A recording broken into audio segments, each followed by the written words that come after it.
Good morning, friends from Five Reasons. Welcome to the Marlins Report, along with David Fernandez here. I'm Alejandro Villegas. Welcome to the Five Reasons Network, Five Reasons Sports Network YouTube channel. Let me put here. I forgot that. There you go. Now we have the logo there. We are officially now in the Five Reasons Sports Network YouTube channel.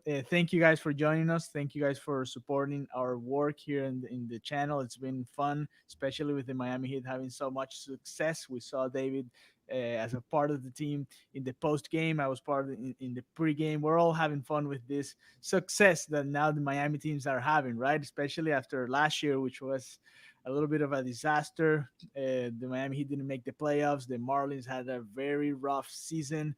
The Panthers didn't make it there. The Dolphins were another mess, and now everything's kind of falling into place, and we're having all of a sudden a year after some sort of a competitive city in regards of sports. So, David, good morning. Today we're going to talk about Sixto Sanchez. It seems like every time Sixto is pitching, we have a Miami Heat game going on, so we can't talk about it in live or right after the game because the Miami Heat, of course, gets a priority in this city. But what Sixto Sanchez has been doing his fourth start so far in the Marlins uniform, it's a special, right? I mean, he started against the Washington Nationals in that first outing, and he gave up a couple of homers, and he was still in that learning process. But after that, we've seen what he's capable of, and I don't know. I don't want to name him so fast, but he's in a good path to be an ace in the future for the Marlins, right? Listen, without question, Sixto has been awesome, and we've been hearing about him for a couple years, right after the JT Realmuto trade. He was like the main piece that came over in that deal with Jorge Alfaro, right? So we always knew that he had this potential. We heard quite a bit about him as Marlins fans, sort of leading into this season. There was the idea that he was going to contribute, but the Marlins purposefully slowed his promotion, right? They wanted to make sure that he was ready because I mean it's clear, and in retrospect it's obvious, right? It's clear that once he got to the majors, he was going to stay here, right? So the Marlins were very careful. They were very purposeful with the way that they built his arm up, through the spring into the summer camp. They wanted to call him up, not to just be somebody who threw 3 innings or 4 innings and then couldn't go much further than that, right? He was somebody that they wanted to build to the point where when he got here, he was here to stay. And he has been. He's been incredible. His 4 starts. I mean, you mentioned he gave up those homers in his first start, right? He gave up 3 earned runs. In total, in his 4 games, he's thrown 25 innings. He's given up 5 earned runs completely in those 4 starts. He has 2 starts where he didn't give up a single run. He's been awesome. He has a 1.80 ERA at this point. He's got a less than 1 WHIP, right? It's 0.92 at this point. He's been so good. 25 strikeouts, only 2 walks. He's been dominant. And I know that you said, you don't want to label him as the ace. And, listen, the reality is the Marlins are in great shape with their starting rotation right now because he does have the makings. He does have the makings of an ace. He does. He feels a lot like Jose Fernandez felt. He feels a lot like what Dontrell Willis felt. It's a sad situation that, Marlins fans can't get out there to watch him pitch in Marlins Park because I bet you if this wasn't a COVID year, right? If we weren't kind of barred from going to these games, I absolutely think that his pitching nights, like his turn in the rotation, would be events at Marlins Park. We would see a considerable uptick in attendance when it was time for Sixto to take the mound, right? Just like we saw with Jose, just like we saw with Dontrell, it's that same sort of feel in the community right now because he's been so good. Yeah, I'm not so optimistic with Marlins fans because I mean, I got to the city in 2015, so I kind of got to the end of that good team era with still Jose Fernandez was there. We had Yelich, Ozuna, we had Stanton, D. Gordon, Real Muto, and I was like, why is this stadium not full right now? They're fighting for the playoffs and everything, but I don't know. That's another discussion. But coming back to Sixto Sanchez, I know, and those were the names that I didn't want to mention so fast because, I mean, it's been 4 outings, right? Yeah. That's only a month in Major League Baseball, so we still get we still have to wait for the league to adjust to Sixto and then see his adjustment back and see if he can really be that dominant during his career with the Marlins. So I mean that's good, and of course I'm happy. It gets we get that feeling, right, that we didn't get with Sandy Alcantara, for example. I mean, he's a great pitcher and he was going to be the ace this year, but it wasn't the same that Sixto is producing, right, in fandom when they see him pitch, because he's so dominant.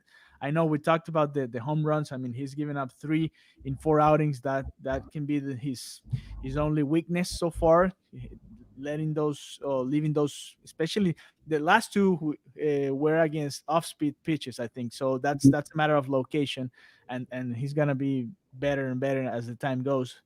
But still, he's a young talent, and he still has a lot to learn in the big leagues. And yesterday was a great matchup because we finally saw him against one of the best offenses on MLB right now, the Atlanta Braves. We saw how Acuna looked, how Ozuna, who's on fire right now, couldn't. I mean, he was fouling off pitches that against any other guy it would have been an extra base or a base hit or a home run, because he's in that type of mode. But what Sixto is doing, it's great, and he finally got some run support yesterday, because that was one of his main struggles against the Rays. He didn't get any support against the Jays. He didn't get any run support, and he's finally getting that. And it's gonna be scary if this Marlins team can score 3 4 runs, 2 or 3 runs, I'll say, and support Sixto Sanchez in those outings.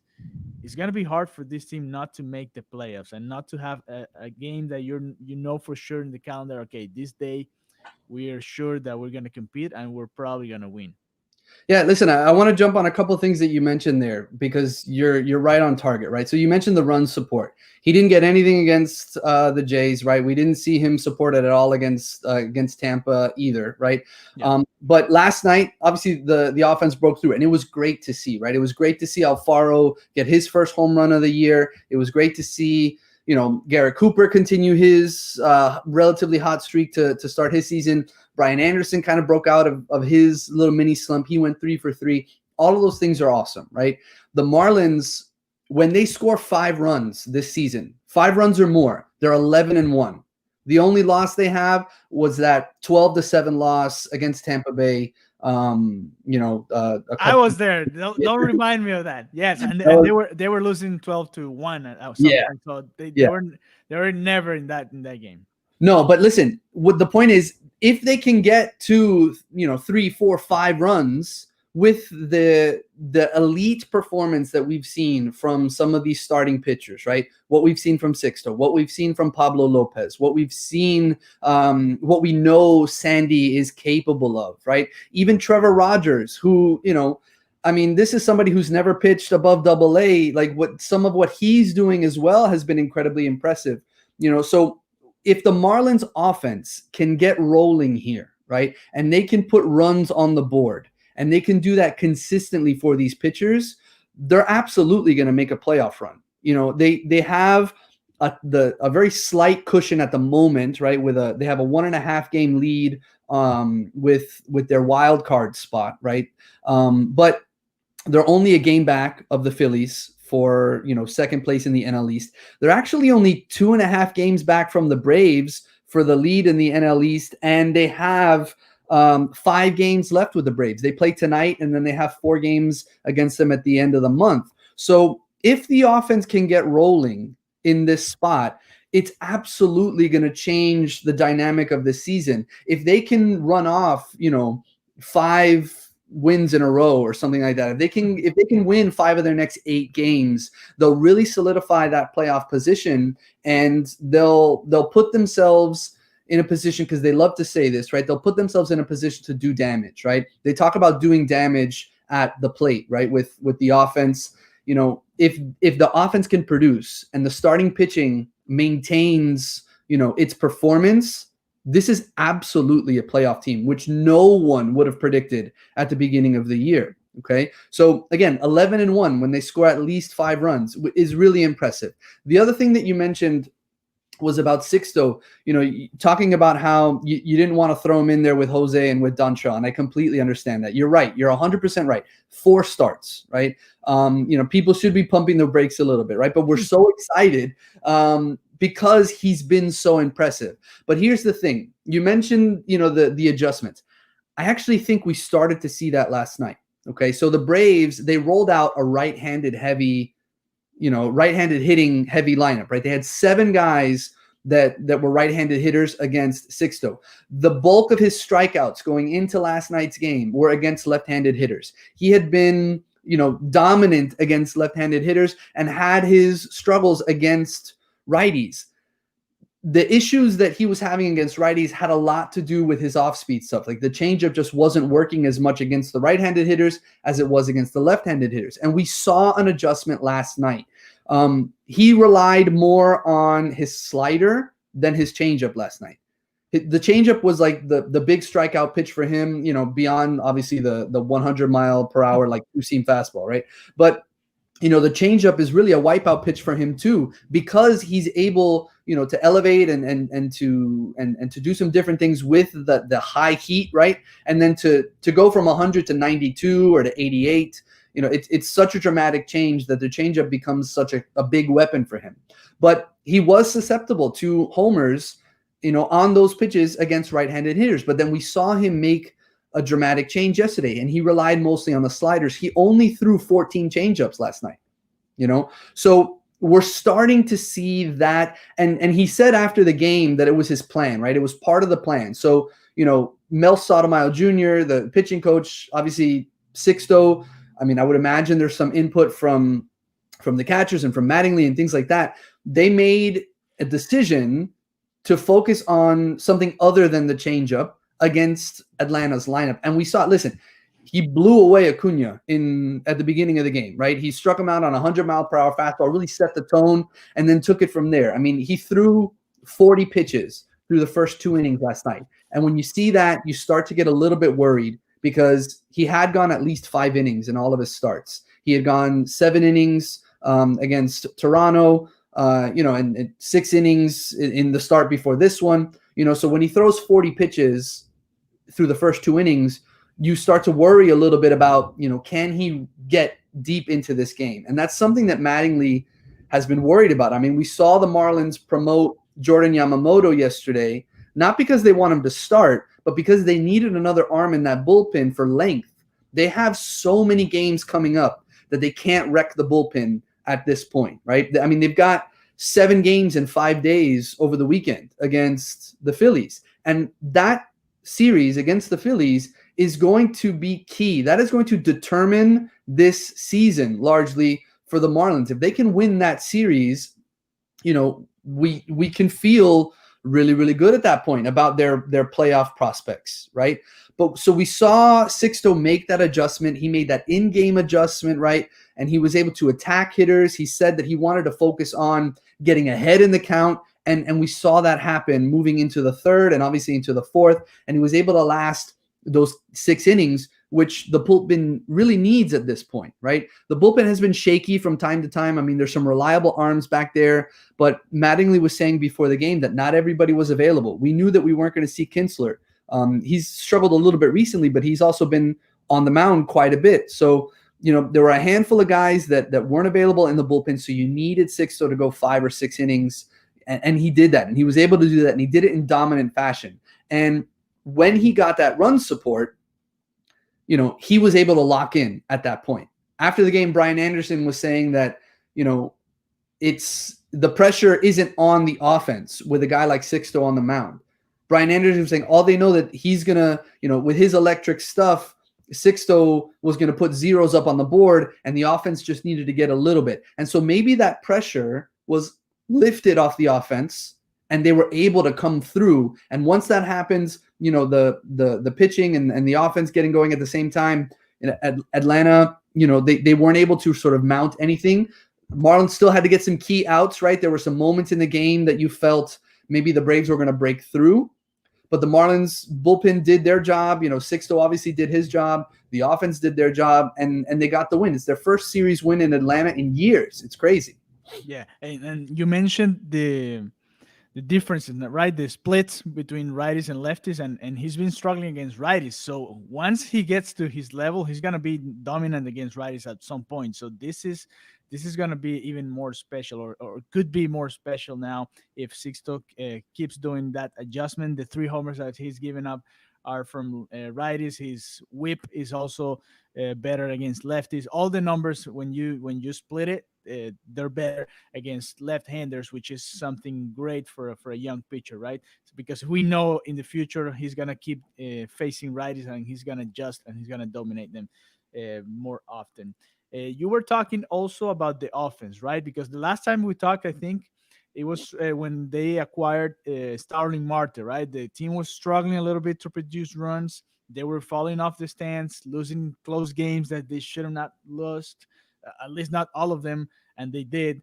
And maybe the Marlins were supposed to be a little higher up in the standings if they could have done more in the offensive side. And now we're starting to see the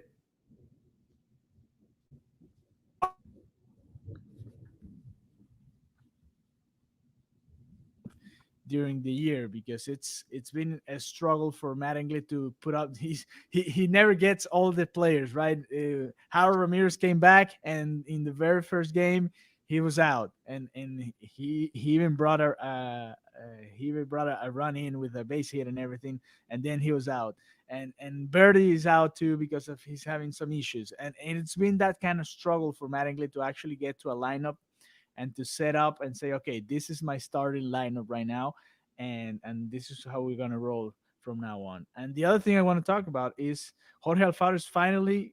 It seems like he's finally getting back a little bit of his contact. Right, he was a power hitter last year, but he was very good too, also going the other way and getting a lot of base hits that way. And he was struggling a lot this year. And we have to remember he was out for some weeks because of the COVID-19, and he was not, of course, at a 100% level to come back and face Major League Baseball pitching. And you were talking about the next games, and it seems like a playoff series right now against the Phillies, because after tonight's game against the Braves at 7:10 p.m. tonight, and we have Pablo Lopez there, we're gonna face the Phillies, like you said, 7 times. Like that's a series. We're playing a playoff series for the second spot there in the division against the Phillies. So that's gonna be very interesting. Yeah, listen. Obviously, we started the season against the Phillies, and we took 2 out of 3 in Philadelphia to open the year. Right, Yeah. offense looked great. Everybody, was a little surprised with the Marlins maybe at that point. And then we all know what happened, during that series. Right, the COVID outbreak. The season went off the rails at that point, and then the Marlins were put on hold for the better part of like 10 days. The Phillies were put on hold for a little bit too. Right. And then we had this great story, like the resurgence of the Marlins, and they were able to hang in there. And while they've played inconsistently over like the last several weeks, the offense is starting to show signs of life, right? And again, it was great to see Jorge Alfaro go to he get his 2 hits last night. Brian Anderson is starting to get rolling. Miguel Rojas is hitting the ball really well. Marte has been a key addition to this lineup, right? Feels a little bit more consistent than what we were getting from Jonathan VR. So with all of that moving into this weekend series against the Phillies, not to say that they can just discard this game against the Braves. If we should absolutely look to sweep the Braves, right? To get another game up over 500, to get a little bit closer to the NL East lead, they have to bank these wins as much as they can, right? But moving into this weekend series against the Phillies, you're talking about a Phillies team that they've really hit their stride, right? They're 7-3 over their last 10 games. You know, when they were at their sort of low point from a record standpoint, they've really bounced back since then. You know, their offense is getting rolling, right? You're seeing Bryce Harper and Rice Hoskins and those guys, really starting to contribute. Zach Wheeler's been awesome for them all year as a pitcher. They made some pitching additions at the trade deadline. So, the team that's coming down to Miami to face the Marlins is a different one than who the Marlins saw at the beginning of the year, right? And if this Marlins team is going to make a playoff push, they absolutely have to win that series against the Phillies, right? They have to take 5 out of the 7 games or 4 out of the 7 games just to maintain their hold on this spot. If they play 500 baseball for the rest of the year, they could very well get in, right? But they will get in, yeah. Yeah, the bottom of the NL standings, though, it's all really bunched together, right? So the Marlins are 2.5 games behind the Braves. They're a game behind the Phillies, right? But then from there, the Marlins are essentially tied with St. Louis and the other team that's right there. It's San Francisco, I think. And everybody's kind of bunched in that same area. But then right below them, I mean, the Rockies are a game and a half behind the Marlins. The Brewers are 2.5 games behind the Marlins. The Mets are 3 games behind the Marlins. So they haven't created a huge cushion with any of those other clubs. So they absolutely need to play at the very least 500 baseball. But if they can get hot here, they could move up the standings because, again, it's all sort of bunched together. And winning the NL East is not out of the realm of possibility. They can absolutely win the NL East if the starting pitching remains consistent and the offense, finds its stride.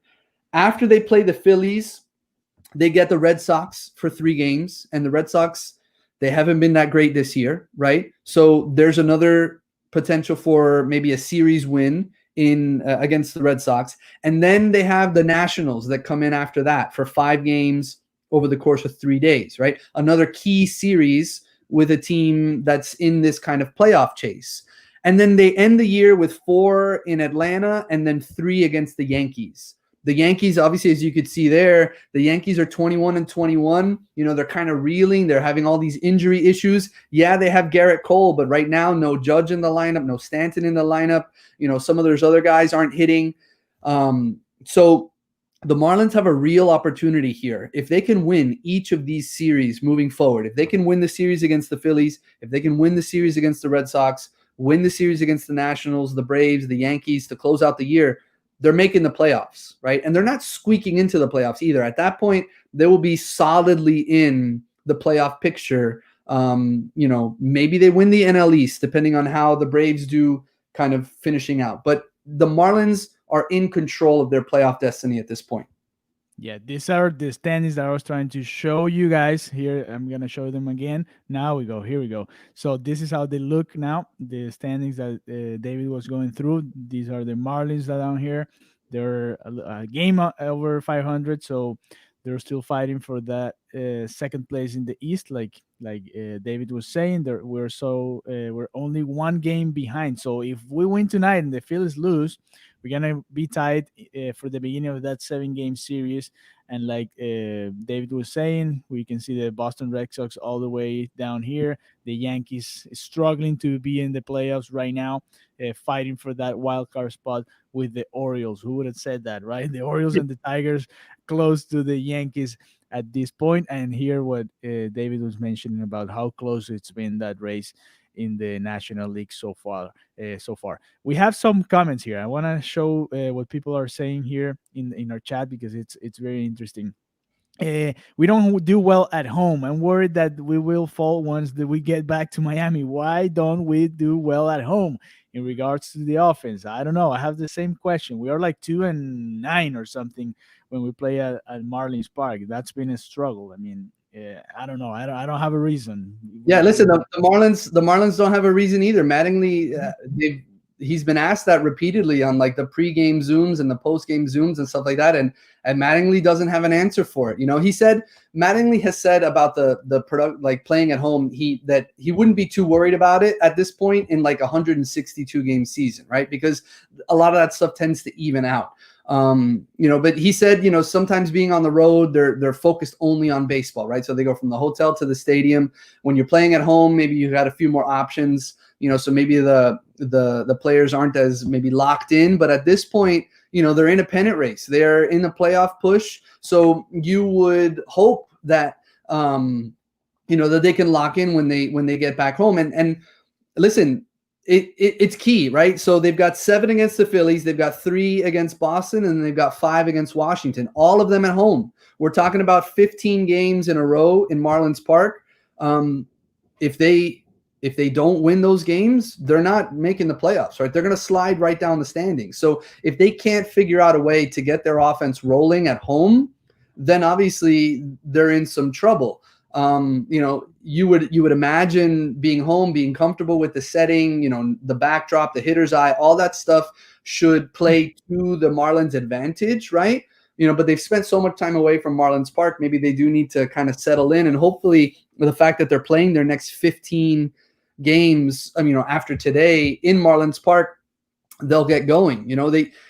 They have to win at least 8 of those 15, right? You would want them to win maybe 9 or 10 of those 15, ideally, to really sort of solidify their playoff spot. But playing at home right now, playoffs are on the line, and so if they can perform at home, they're going to be in the playoffs.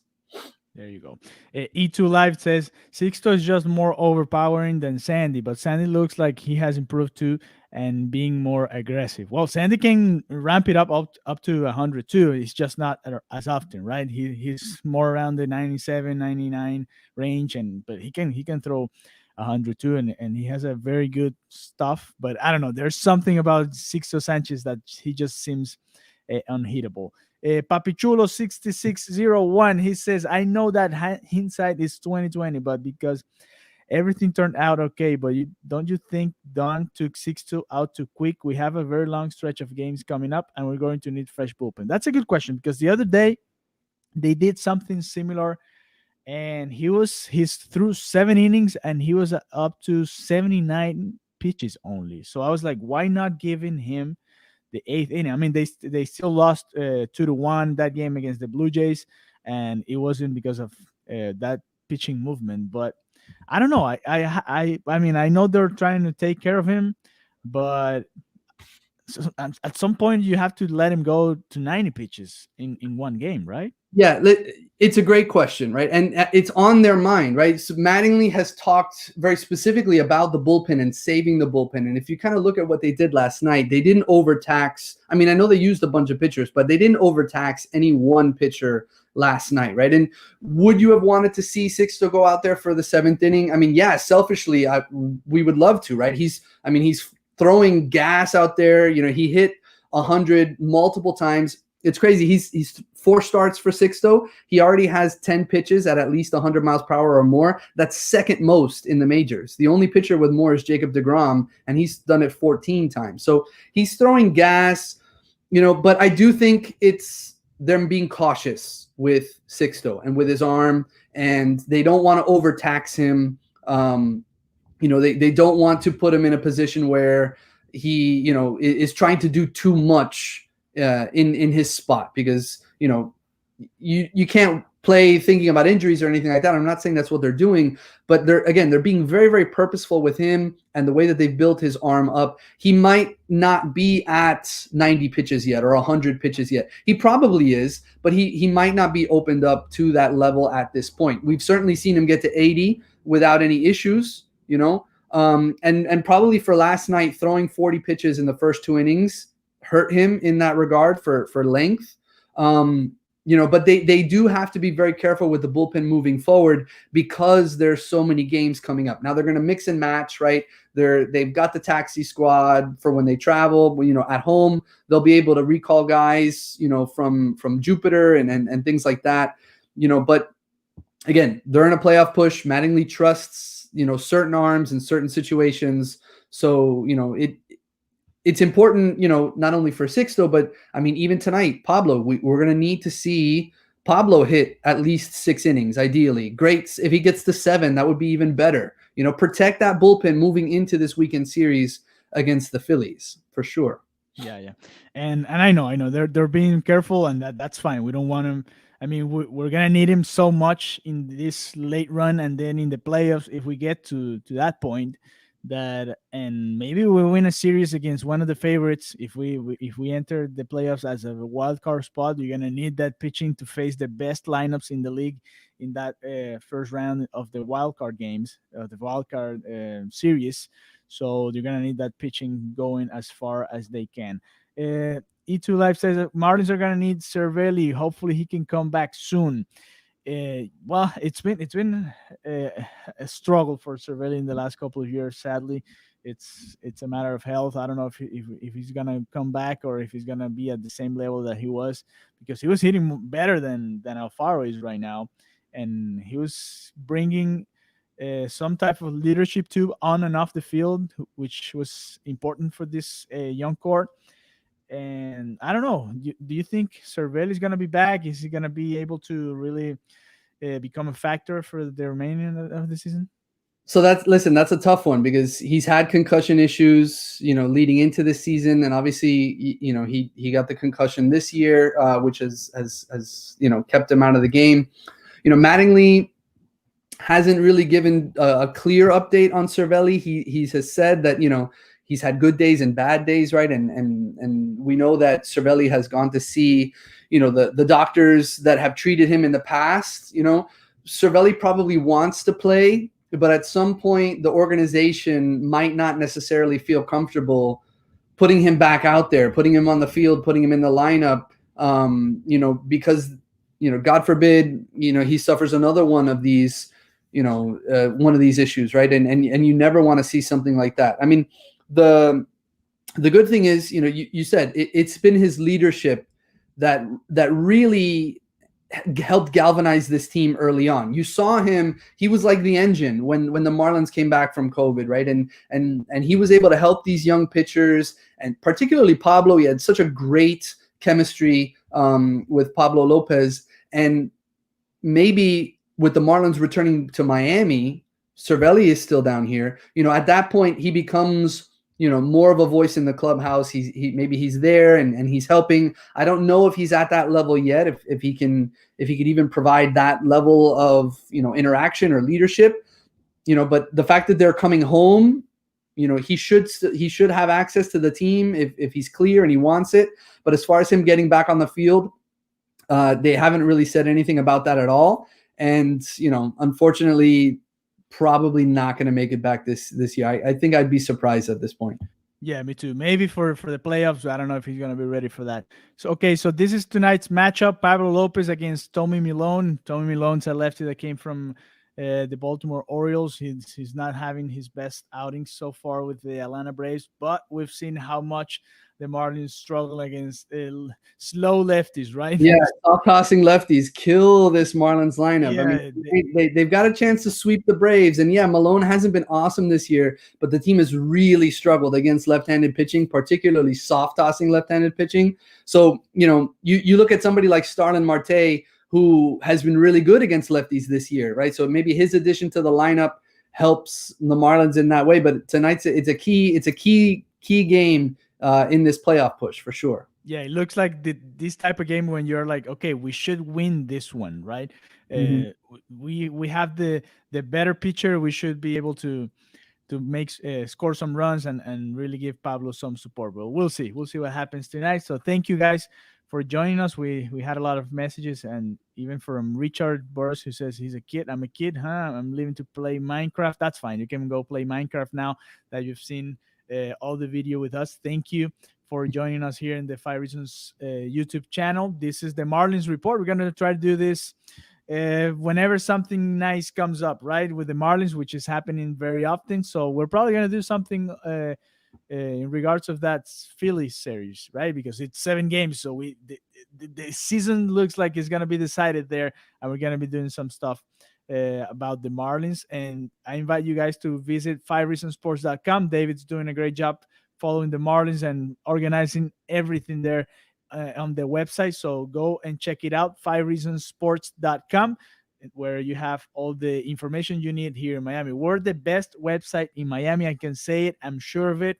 We have the best team, writers, analysts, people here on YouTube. We have podcasts. We're building a very good and solid outlet for you guys, for you Miami sports fans. And thank you for your support. And we'll keep bringing you guys more and more content. Here in a couple of minutes, you're gonna be able to watch or to listen to the Five on the Floor episode from last night. I just uploaded it to YouTube, so in a couple of minutes you're gonna be able to watch that here in the channel. Thank you, David, and have a beautiful day. Thank you. It's a rainy day, but we'll make the most out of it, right? That's right. That's right. Thank you, Alejandro. It's always great to talk Marlins.